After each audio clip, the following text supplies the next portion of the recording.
When I began to study the cultural and political conflict that's going on in the English-speaking world, it struck me fairly quickly that certain powerful groups of people with certain interests were at work, as it were, behind the conflict, or manipulating it for their own purposes.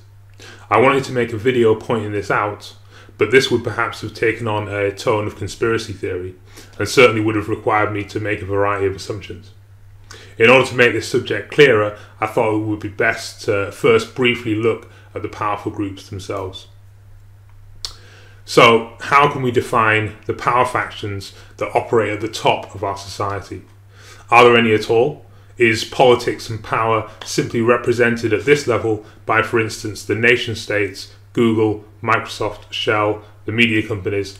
Or do certain ideological, economic and political concerns unite these entities into much bigger forces with mutual interests?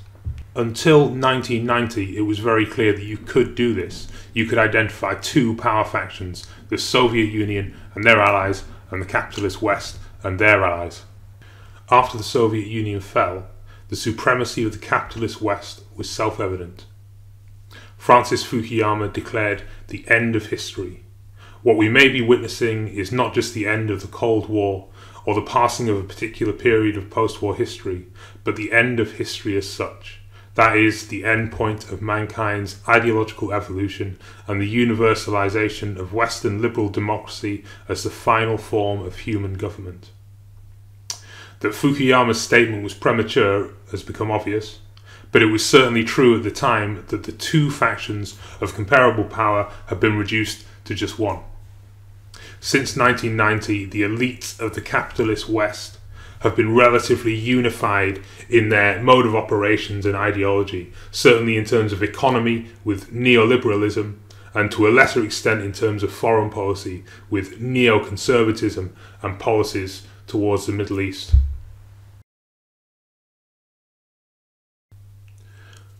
So, neoliberalism is an economic consensus which promotes free trade, privatization and austerity. It has been encouraged and enforced on a worldwide scale by governments, corporations and international institutions such as the World Bank. Neoconservatism is a less universally held foreign policy which, at least on the surface, seeks to encourage democracy and human rights in countries with non-democratic regimes. In this way, it's values-based. It also seeks to support Western interests and is interventionist. It has been observed as having especially strong intentions towards the Middle East and Israel.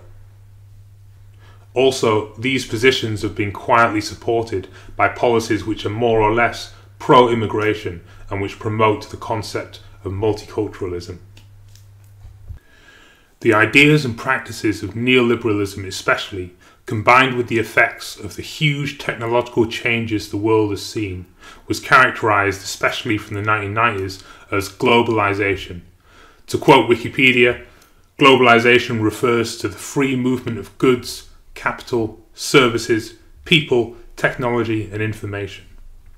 In the year 2000, the International Monetary Fund identified four basic aspects of globalization: trade and transactions, capital and investment movements, migration and movement of people, and the dissemination of knowledge. Recently, the term globalist has started to be used to describe an ideological or practical combination of these elements: neoliberalism, multiculturalism, and neoconservatism, a conscious support of the process of globalization.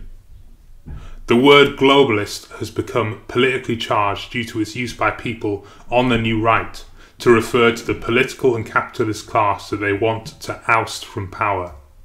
However, it's very important here to remember that between the years 1995 and 2010, it was the far left that protested and fought against the processes and effects of globalization.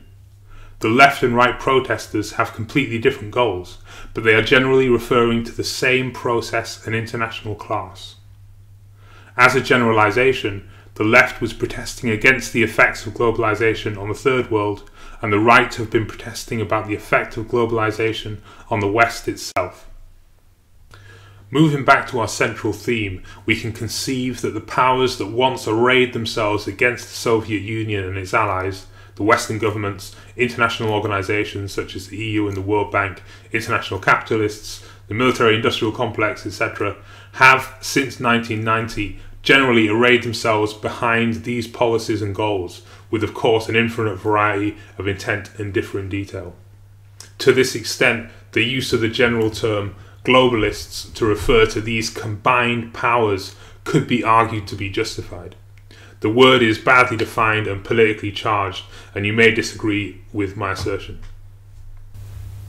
Whether we decide to use the word or not, the question which we're leading to is whether we have seen in the last few years the rise of a competing power faction in the West with a nascent ideology and set of goals very different to those of the globalists, and indeed arising in opposition to them.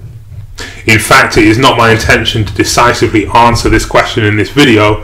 I don't think the question can be answered. What I want to do is lay out a few basic reasons why it might be the case, and you can think about the possibility for yourself as more events unfold. This ideology or movement is that of a resurgent Western nationalism. That this exists at a popular level is not in question.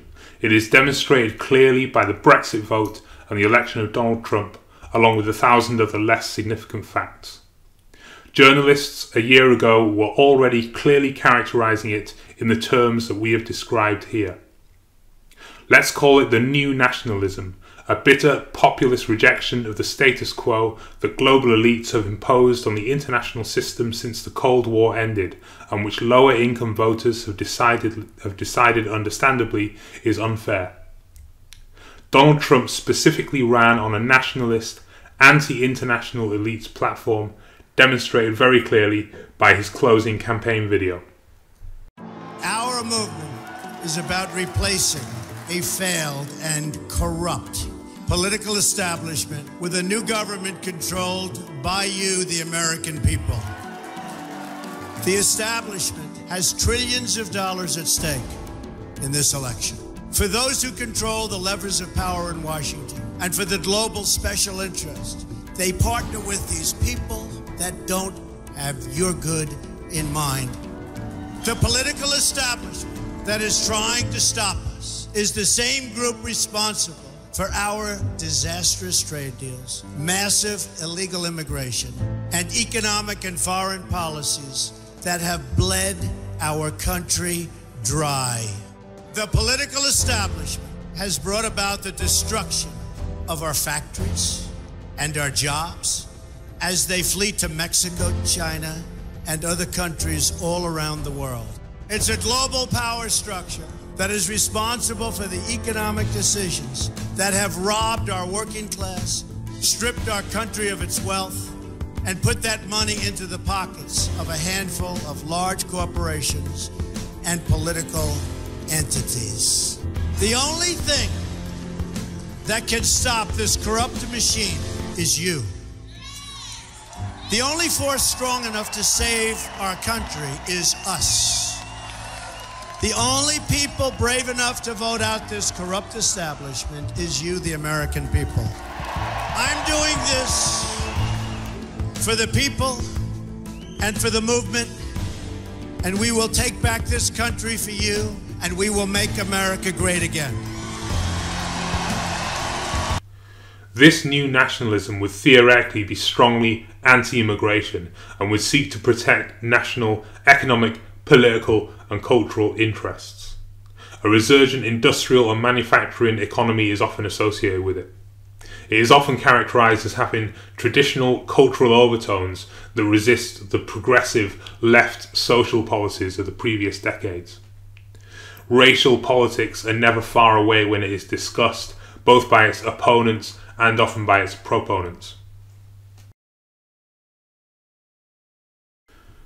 So the question now is whether this platform, this new attitude, is backed by real political and economic power and a real will to make it happen, or whether it's just a populist gambit that individual politicians are making in order to gain more power and influence, and that there is no real difference between the aims of these elites and the globalist aims. To briefly sum up the evidence.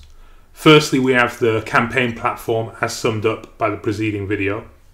Trump campaigned against neoliberal international trade agreements, against immigration, and against the political establishment.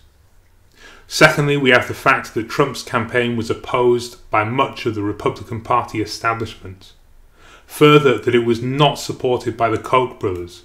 The Koch brothers have been the most influential donors to Republican campaigns in recent history and represent the pro-Republican capitalist establishment. They did not support Trump because he opposed their economic interests, fiscal conservatism, which shares many characteristics with neoliberalism. They also criticised Trump's anti-immigrant policies. If you would like to read more about the Kochs, here is a small selection of articles regarding their beliefs and influence. Thirdly, we have the investigative journalism of Carol Cadwalader, which identifies secret links and long-term plans being made by right-wing billionaires, tech companies and political figures.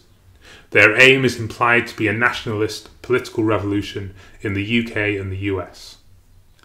Those named as part of this network include Trump, Nigel Farage, Rupert Murdoch and Russia, besides the billionaire business figures. Again, pause the video if you wish to read some relevant sections of her work. Fourthly, we have the unrelenting attacks of the media and the non-Republican political establishment against Trump, in spite of his often apparently establishment-friendly nationalist-light policy, which we will cover later. The calls for impeachment and the pressing of the narrative that he had support during the election from powers in Russia has at times reached a very high level of intensity. I believe that this is evidence that he really represents a threat to the neoliberal or globalist power faction, because were he to be impeached, it would represent an unusual risk to the governability of the US, in the sense that many of the most heavily armed potential dissidents, the right-wing militias, would regard it as an opportunity to rise up, not to mention angering and radicalising a substantial number of previously normal, dedicated supporters. The possibility that they would risk this suggests that Trump, or the political power faction he represents, is proving to be an even greater and more dangerous threat to their power. Lastly, we have the extreme factionalisation of the press. During the years 2015 to 2017, we saw a remarkable division of support in which, again and again, a particular position or person was rallied against by a vast majority. Brexit, Trump, Corbyn and Sanders. The fact that Trump and Brexit were treated as things which were approximately as dangerous as the relatively radical socialist left represented by Corbyn and Sanders should suggest that in fact they are as dangerous to the international globalist power structure as radical socialism. The counter-argument is that Trump simply represents almost exactly the same political ideology and power interests as those he supposedly opposes, and that his campaign and perceived nationalist sympathies were just populist attempts to gain power. The evidence for this is on the face of it very strong. Firstly, Trump immediately included many perceived globalist neoconservative figures in his government. This includes at least 5 former Goldman Sachs executives, initially an anti-union figure as Secretary of Labour, H.R. McMaster, and even the Vice President himself, Mike Pence. Secondly, many of his actions contradict the supposed nationalist agenda. He went from being anti the North American Free Trade Agreement to merely proposing a few changes. This is when he said, "Hey, I'm a nationalist and a globalist." He also changed his rhetoric on NATO. He got involved in the conflict in Syria, which at least temporarily lost him much of his radical nationalist support. He negotiated a big arms deal with, and generally politically supported, Saudi Arabia. He did not declare China to be a currency manipulator. Lastly, he did not drop the sanctions that Obama placed on Russia in response to its supposed interference in the elections.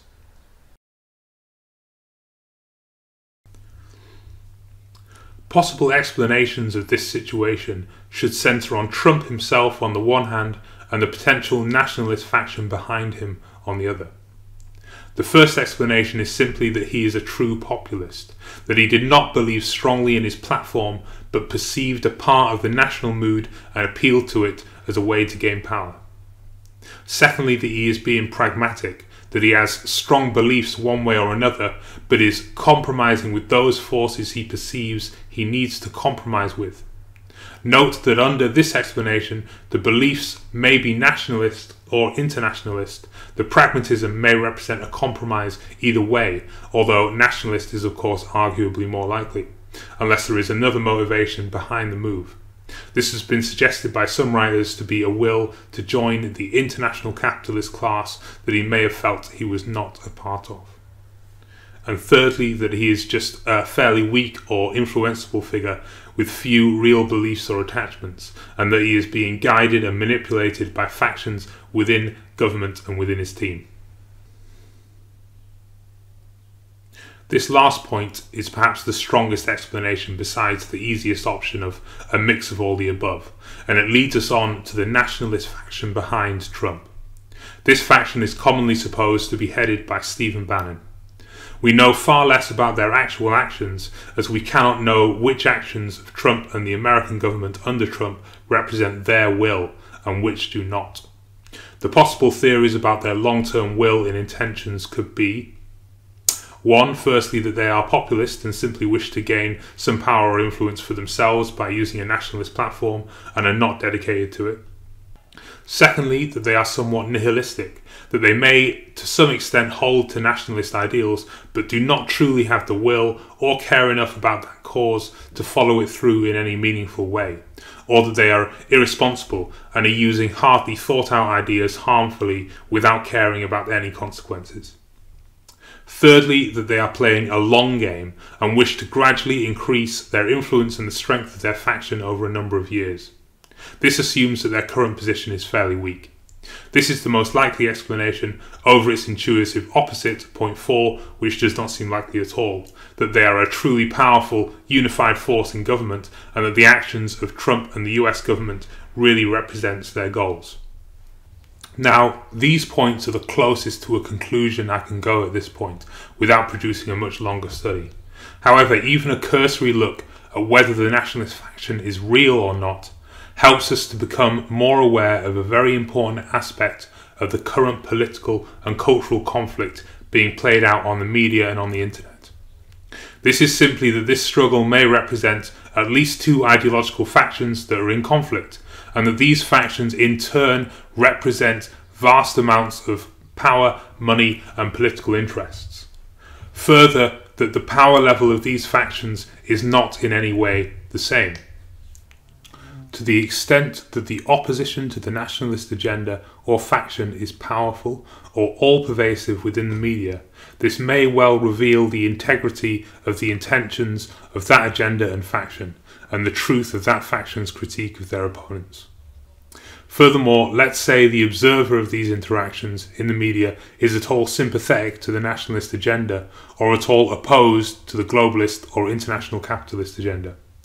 In this case, the more powerful and pervasive the opposition to the nationalist agenda is, the more the observer will sympathise with the nationalists and doubt the motivations and actions of those who attack them. This interaction is of course similar to the way that people have reacted to the attacks by neoliberal or globalist interests on radical socialists in the past and in 2016-17.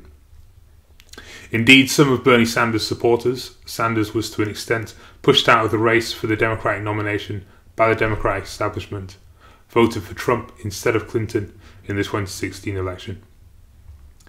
And to carelessly mention a vast and controversial topic, these things should also influence how we view the narrative within the press on the conduct of and involvement with Russia.